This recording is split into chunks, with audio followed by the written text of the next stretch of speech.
everyone, Zombie Mama here. Thanks for joining me for more drama ramblings. We have a lot of dramas to get through, so let's jump in with On the Way to the Airport. I just finished watching this drama and my heart is still broken for Joe. Oh my gosh, this poor man. How many people is he going to end up losing before this story is over? It's like everyone he loves dies and Sua is always right there seeing them. She's always the last person that these people see before she dies. I don't know how a person can live with that. That would make me feel incredibly guilty. It's not her fault that they've died, but just knowing that you were always there as the last person that they saw, and you have feelings for the man that's connected to all of these people.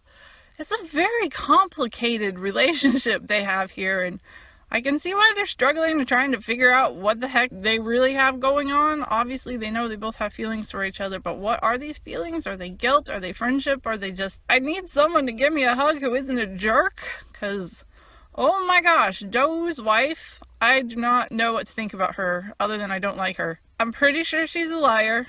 Doe is pretty convinced that she is lying about Annie's dad and who knows what else. Obviously, they have a very rocky relationship at best.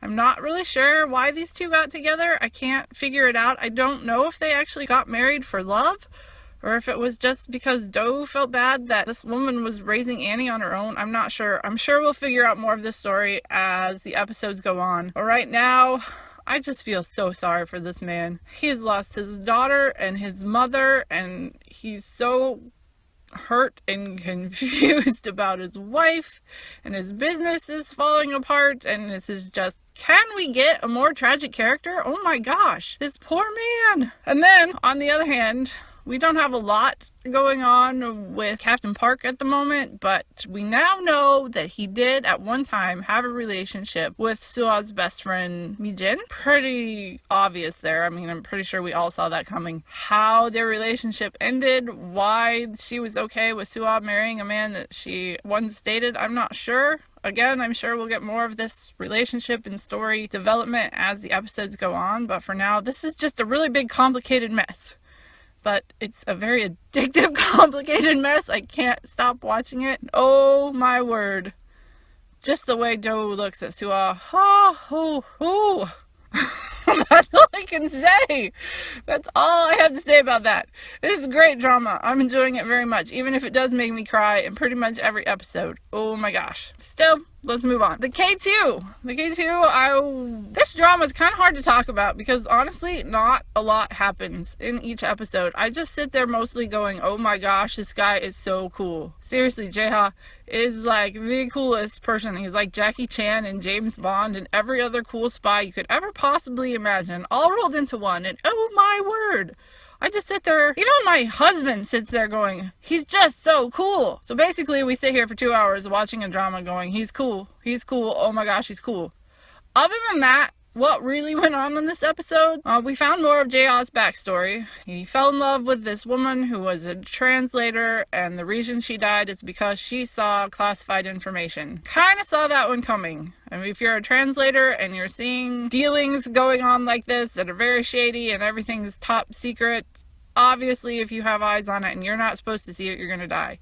So it's not a big surprise there. It does give Jaeha a reason to want revenge on this evil assemblyman. Like how he's not just jumping into like some deal with the devil with Cheyu-jin. She is an incredibly scary woman. She has way more power than any one person should have, and she has a whole lot of money, and she can basically do whatever she wants with anyone's life. I mean, she sits in that little room with her mirror and her closest confidants, and they plot how to destroy people. If that's not scary, I don't know what is. I'm glad that Jaeha is very wary of her. He will call her his friend. That made me laugh. He's just so cool. See? He's cool. I like that he doesn't play by anybody's rules. He plays by his own rules. He doesn't follow. He barely follows orders, but he reads situations and he takes the action that needs to be taken no matter what. Oh my gosh, walking into that secret meeting, it wasn't really secret, but that private meeting with the umbrella.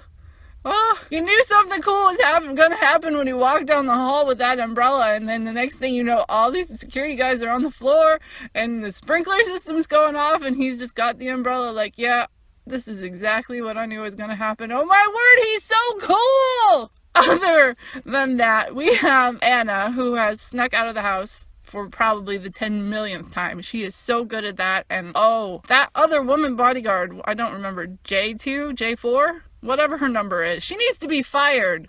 When your charge keeps walking away from you in your own clothes and with your own credit card, you definitely do not know what you're doing and you need to go find a new job. Other than that, Anna gets out. She tries to figure out what's going on with her family. She wants to know her family history. This is something obviously she's never been told or talked about.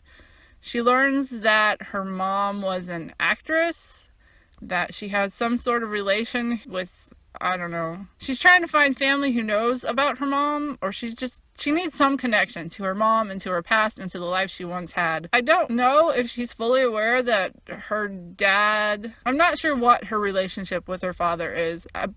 Her memories make it seem like at one point they had a good relationship, but the entire time he was with her and her mom, he was cheating on his wife.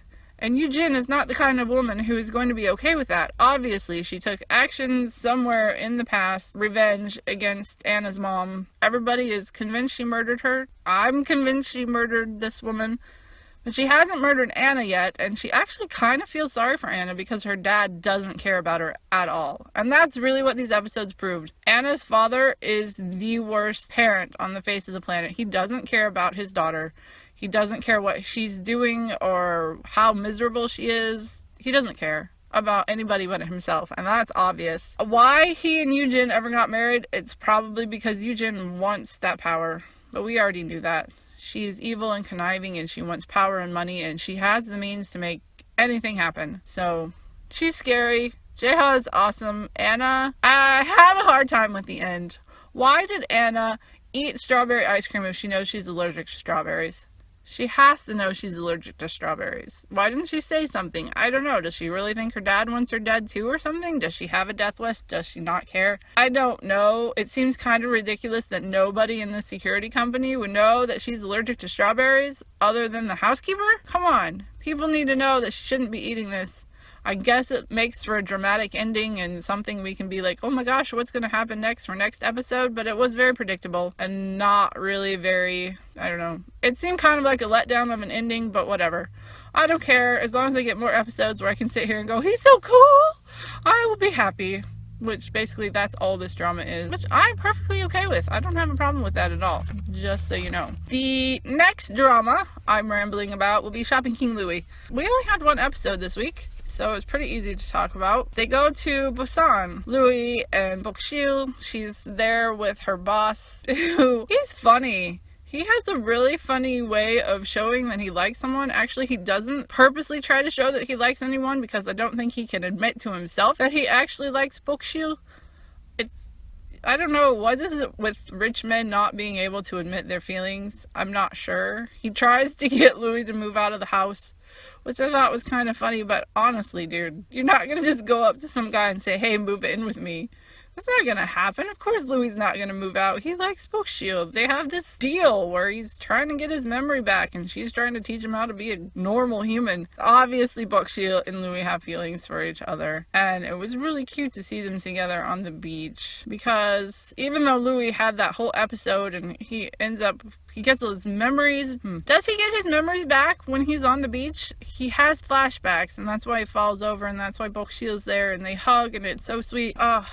He's got to be remembering these things. They can't just keep coming to him, right? I'm hoping that he has these memories and they're coming back to him and he starts to get an idea of who he is and where he came from. It killed me that he didn't get to meet up with his grandma, but of course they're not going to meet up this early. We're only on episode 5. Still, the evil uncle, the grandma's son, he knows that Louis is alive. Obviously, he thinks that Louis and Bokshil and Jungwon are all in some sort of plot to take over the company, which is just one giant misunderstanding. Is this drama going to be based entirely on misunderstandings? I hope not, because misunderstandings are what drive me insane more than anything else. I need there to be something more than just a whole lot of, oh my gosh, I think they're going to do this, and it turns out they're not doing anything like that.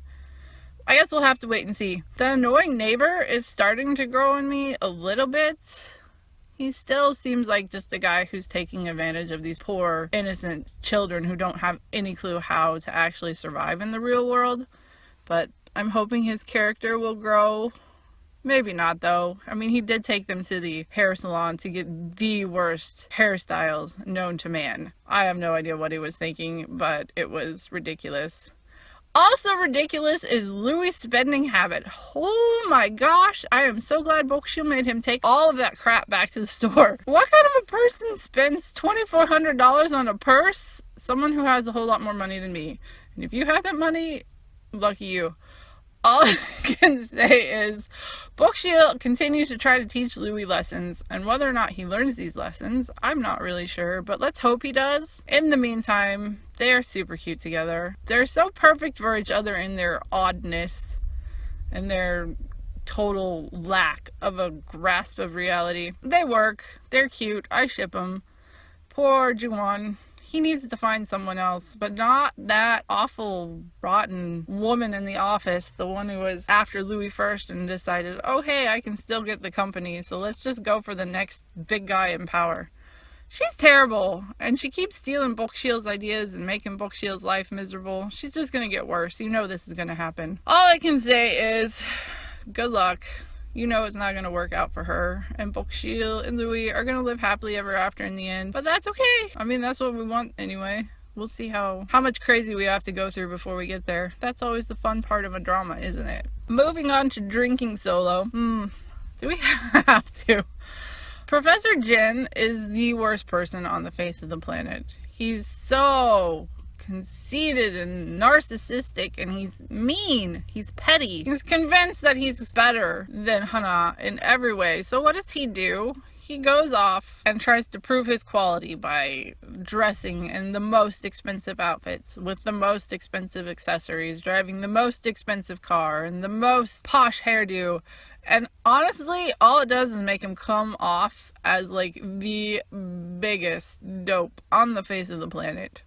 And yes, I'm choosing to use milder words because you never know who might be listening. He's terrible, and his whole purpose, his whole reason for existing in these 2 episodes was to make Hana's life miserable. He wants to prove that he's better, that his quality is higher, that he has higher standards. And honestly, all he needs is a good, hard punch in the nose. Somebody needs to tell him that quality in a human does not come from their material possessions, but it comes from their personality, and his personality sucks so bad. He's awful. He's making Hana's life miserable, and of course she lets him because she has no spine and won't stand up for herself.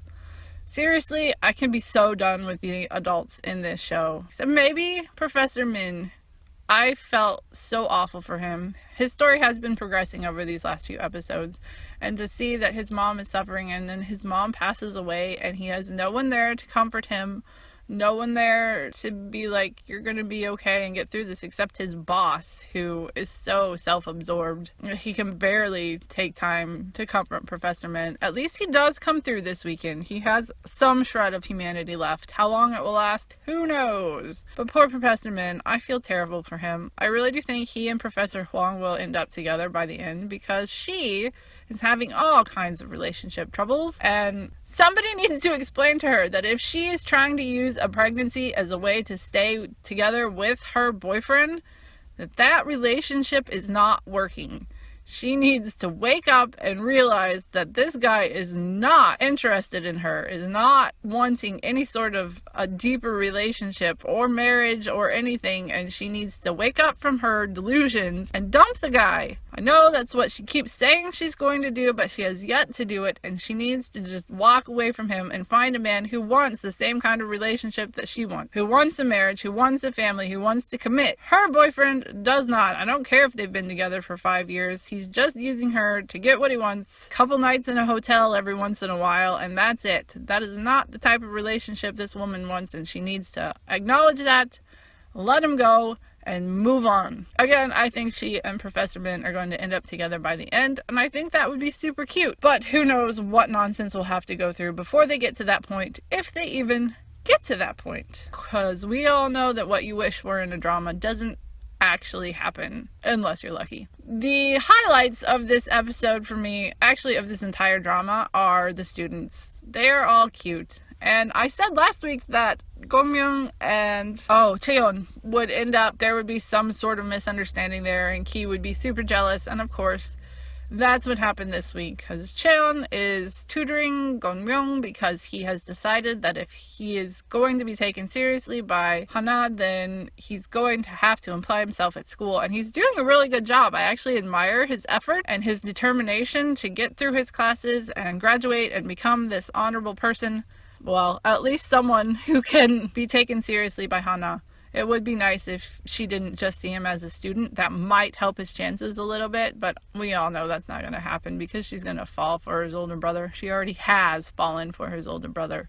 Still, his efforts are admirable, and he's super cute and trying, and I wish that his character would apply himself a little bit more. I know he's trying, but he doesn't know how to study, which I get because I had no idea how to study when I first went to college either. It was something I actually had to learn, but he'll get there. I don't see anything happening with him and Cheon, but you never know. Maybe they'll get things worked out and be together in the end, because she's gonna realize that Gongmyung is not interested in her at all. Will it be painful to watch this? I don't know. Sometimes I think watching this drama in general is kind of painful, but I still watch it. Why do I still watch it? I ask myself this. I think it's because of Ki. Yep, I am that pathetic. Anyway, it's entertaining enough. I just wish the main characters weren't so ridiculously annoying. But whatever. The drama is what it is, and I'm still watching it, and until I stop watching it, I will just sit here and ramble on about nothing. Let's talk about Jealousy Incarnate. This drama has finally gotten to the good stuff. It took until the very end of this week's episodes. Episode 14 at the end. But why go to the end when we have 2 episodes to get through first? So, Hwashin. I feel bad for Hwashin because he is struggling. He's trying to be a good friend, but he seriously loves Nari. Which, there's nothing wrong with that. She's been a friend, she's been a support, she's been with him through his worst moments. And it makes sense that he likes her, and it makes sense that he's trying to be a good friend, and he's trying to hide these feelings, but at the same time, he's not really trying to hide them. He's a very conflicted character, which I guess maybe is why I like him so much, because he struggles. And he's not perfect. He doesn't have everything together. His life is a mess. His personal life is a mess. He keeps messing up his professional life too. And he only made it worse this week with the whole helicopter incident. I admire his willingness to throw absolutely everything away to help Nari fulfill her dreams. But oh my gosh, he went to some very extreme measures. And now he is suffering for it. As he should. He should be responsible for his actions, and he's taking full responsibility for that, and I admire him for that. But it's like everybody keeps saying, Nari says, Hwashin says, Jungwon is actually the better person. He does his part to help Nari get to her audition on time. He's a good guy. He takes care of people. I don't want to bring his money into it, but he is wealthy enough to be able to take care of Nari and her brother, and they could have a happy life. They have a very good relationship. It's built on mutual attraction, and they have things in common, and they like hanging out with each other.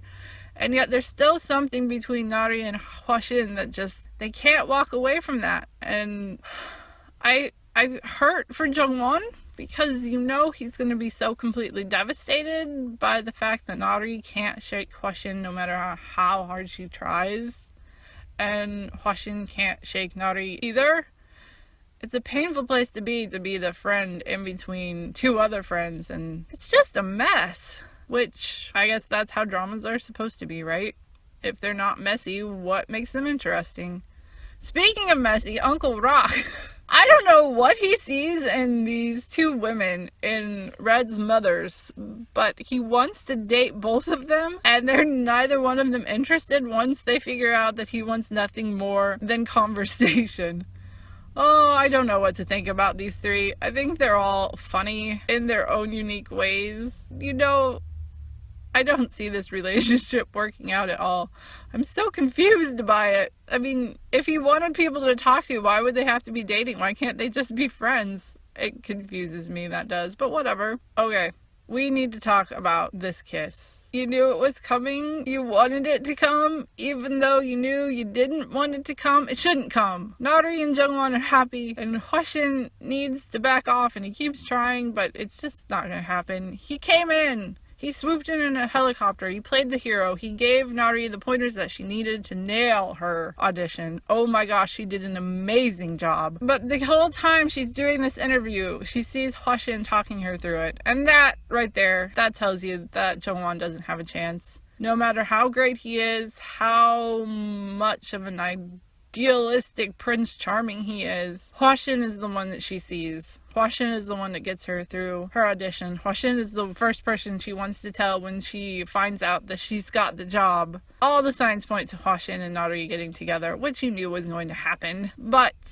it's going to be painful, and this friendship is going to fall apart, and that makes me sad. Hwashin and Jungwon need each other. They're two peas in a pod. They've been together for so long, and they're best friends, and it's not a friendship you throw away. And I said this last week, so I won't ramble on about that. All I can say is that kiss at the end, I was conflicted, but I was certainly happy it happened. Oh, this drama. Why are all these dramas confusing me so much? I'm not really sure. At least with Moonlight Drawn by Clouds, I am not confused. You know what's going to happen in this drama. It is so cute, but it is so predictable. You knew that Horan was going to run away from the prince. She has to. She can't stay in the palace and be a eunuch forever. Now that she's found her mom, she needs to get away, because everybody in the whole flipping world is looking for her and her mother. What they want to do with her, it depends on which group finds her first, but they all have plans for Radon, and she needed to get out of the palace. What she really needed to do was have her and her mom run to the other side of the country, or maybe move to China or something. If they were really going to be safe, they would not stay in the same place they've been living with her grandpa. It's just obvious that that's where she's going to be. They're not going to be hard to find, and obviously they weren't, and all this conflict and all this pain and sadness that Ron was living with, being without the prince. Ultimately, it was for no reason, because we find her and the prince together at the end. Where are things going to go from here? You know, it's not really that big of a mystery. Where are things going to go from here? The prince doesn't want to leave Ron, but he is engaged to the crown princess. Okay, she has been chosen. They have made a deal that they're going to go together with this because they need each other for whatever political and financial and family safety reasons. They both know that at least the prince is not interested in this crown princess at all, but he has no choice. When are they going to get married? I don't know. How is Ron going to play into this? Because if the prince is married, well, can they still have more than one wife? Pretty sure they can. But that's not what they want. That's not going to give anybody a happy ending. Things are going to have to happen how they happen. I don't know. Really, this week we just had a lot of pining on both the prince's side and Ronon's side. They were super cute when they had their moments together, and Ronon was like, let's spend this day together, and I never want to be more than a step behind you. Anytime someone in a drama makes somebody else's wishes come true, does everything they can in the world to make them happy, you know they're about to run away. The prince should have seen this coming, but he didn't.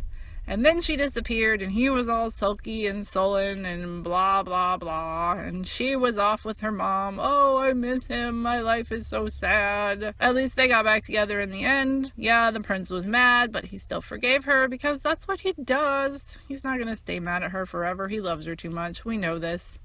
Will they find their happily ever after? Eventually. How they'll get there? We'll watch and find out. Let's wrap things up with Scarlet Heart, shall we? Oh, this drama. Remember how last week and I was so happy that Wook had finally chosen a side? He was no longer riding the fence. He had made his decision. He was gonna protect his family. And then a year passes, and Haesoo has been demoted to the washerwoman. And apparently Wook has had nothing to do with her for an entire year. And then, all of a sudden, Prince Jung comes in and he's like, oh, hey, let's walk this way. And coincidentally, they find Haesoo being tormented by her fellow washerwomen. And it's like, this is the first time Wook has seen her in a year. And then he goes back and finds her later and is like, I thought about you every day. I missed you.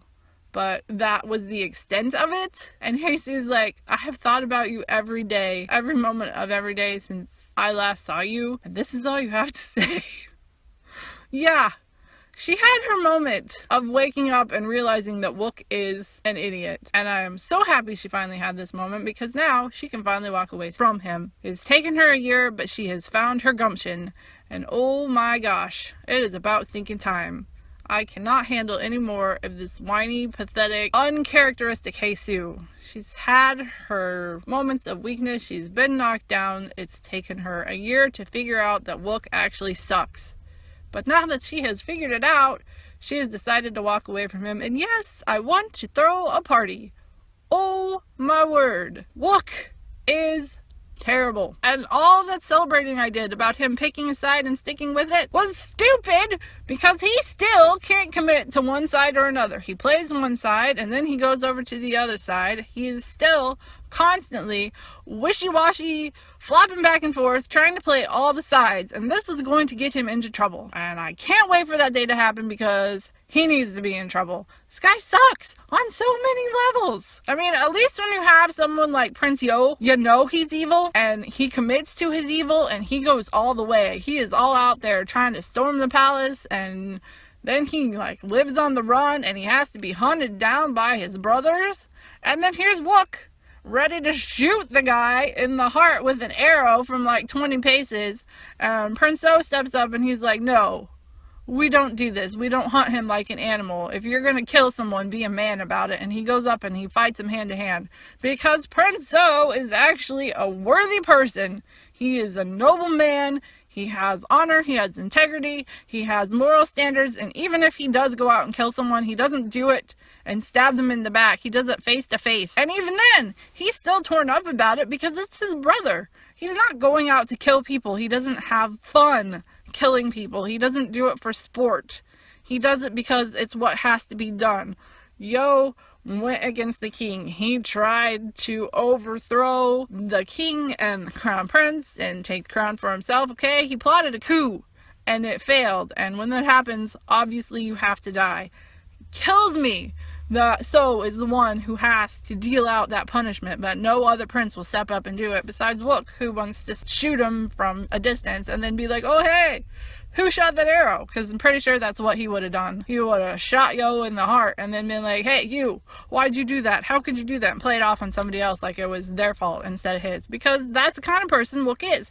He refuses to take responsibility for any of his actions. He wants to blame everything he's done on someone else. He even wants to pass off his attempt to take the crown and his desire for the crown on to Haesue. He says he's doing it for her, that it's because he loves her, and that he can only be with her if he has power. And she's standing here the entire time going, I don't want to take this power. You can't do this because of me. How many people have already died because of me? Stop putting this on me.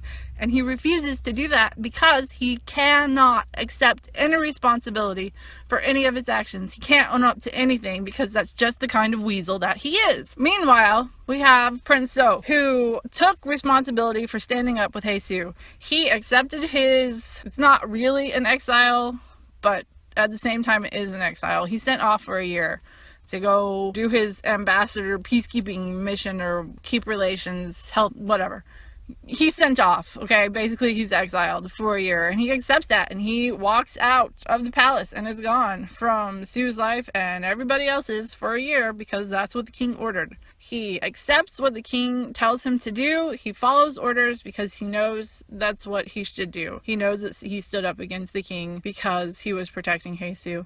And actually, the king doesn't have a huge problem with that because deep down in his heart, he did love Court Lady O, and it killed him that he had to put her to death. I love the king's role in these last two episodes, even though it did eventually come to his death. But on his deathbed, the king admitted to so much. He owned up to his actions. He admitted that he loved Court Lady O. He realizes that all of the struggle and everything that he's been living for basically ends up to nothing because he's gonna end up dying anyway. I love that he became the voice of reason for Haesue. He's the one that actually kind of pulled her back into her old self. And he's the one who steps up and says, okay, you're here for a reason, and even though you shouldn't be, he knows that Haesue is not actually from this time. He doesn't understand that, but he knows that she's here, even if she shouldn't be, and he understands that her getting involved could mess things up. But at the same time, the king is like, okay, this is where you are. You have to make the decision that is best for right now. He's like, you have to be logical. You have to be wise. You have to live with your eyes open. You can't just wander through this life that you've been thrown into and take it for granted. He's like, you have to constantly pay attention to your surroundings, make the best decisions, and do whatever it is you have to do without being overly involved. Which is ridiculous because this entire story revolves around her, and even though nobody really wants to admit it, just her presence alone has completely changed everything, and everything that everybody else is doing is kind of building on that. I'm just happy that the king got his priorities sorted before he died, and he's the one that pulled Jesus back. He admitted, even if he didn't admit all of his mistakes and all of his wrongdoings, he was the voice of reason. He's the, I'm gonna say her moral guide or her conscience or compass, but he is the solid foundation. He's that rock that she's anchored to, that is like, okay, this is how you're going to survive for however long you are left here in this world. And she takes his advice. She becomes the messenger of the king while he's laying there dying. You know, she has to go out and find the crown prince. She takes the king's advice and his warnings about, if people are asking, am I dead?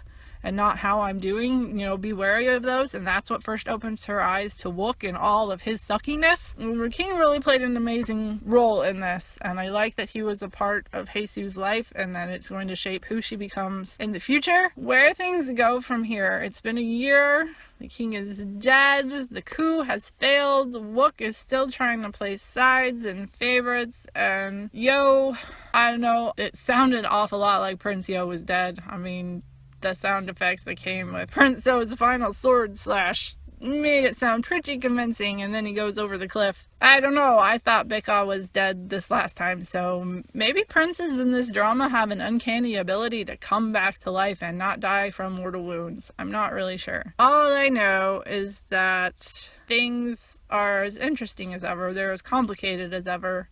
Wook is as messed up as ever. I just don't like him. I've gone from mild tolerance of Prince Wook to just downright loathing. He's such a weasel. And I'm happy that Sue sees this now and she tells him to just stop, that they're done, that whatever they had is over. I love that Prince So finds Jesus at the end after he's fought with Yo and that whole thing. I love how torn he is about what he's just done. He doesn't take pleasure in killing anyone, and especially not a brother. And the fact that Jesus can see this, that she can see him in his most vulnerable state, that has to allay all of her fears of him being this horrible, cold-blooded killer. Whatever preconceived notions she has of him, they have to be crumbling when she sees the man bawling his eyes out in front of her. Hopefully things progress well for them, because obviously I want Sue and So to be together forever. I'm such a pathetic fangirl when it comes to Prince So. I should just shut up. On that note, thank you for joining me for more drama ramblings. I hope you've enjoyed yourself. If you have, or if you have things you want to talk about, let me know. Leave me comments in the comments section below. Or, find me on social media, because I'm always everywhere and I always love to talk dramas. Until then, I will see you next week.